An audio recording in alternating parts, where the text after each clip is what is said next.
Liverpool aim to bounce back after their first defeat of the season when they travelled to Galatasaray in the Champions League. The Reds' perfect start to the 2025-26 campaign came to an end with a 2-1 loss at Crystal Palace last weekend.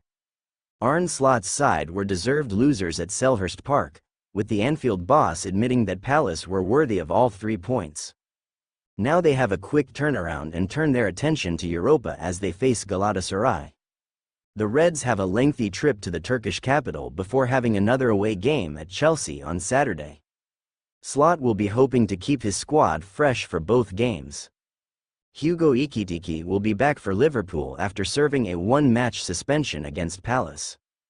The striker was sent off in last week's 2-1 triumph against Southampton in the Carabao Cup. Ekitike could start ahead of Alexander Isak, who played for 84 minutes at Palace. Isak is still building fitness after his move to Merseyside. Federico Chiesa has been added to Liverpool's Champions League squad.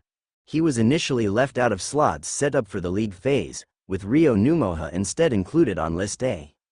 But with Giovanni Leone suffering an ACL injury against Southampton and is set to be sidelined for around a year, Chiesa has been able to replace the 18-year-old defender. However, Liverpool have suffered a fresh fitness blow. Jadon Danns was on the bench for the 3-2 win over Atletico Madrid earlier this month. The forward also caught the eye off the bench against Southampton, but Danns was forced off in the 31st minute for the Reds under-21s in a 3-2 loss at Ipswich Town on Sunday. While there is no update on the 19-year-old's condition, it is almost certain that he will not be able to feature little more than 2 days after suffering a setback. Meanwhile, Galatasaray saw key striker Victor Osimhen make a return to action in a 1-0 win over Alanyaspor last Friday. Osimhen plundered 37 goals in all competitions last season to deliver Simbam their 3rd successive Turkish crown. Osimhen made his first outing since representing Nigeria during the international break.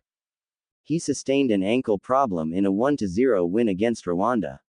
Galatasaray boss Okan Buruk said, "We wanted to play Osimhen for 10 minutes. We wanted him to experience the pain.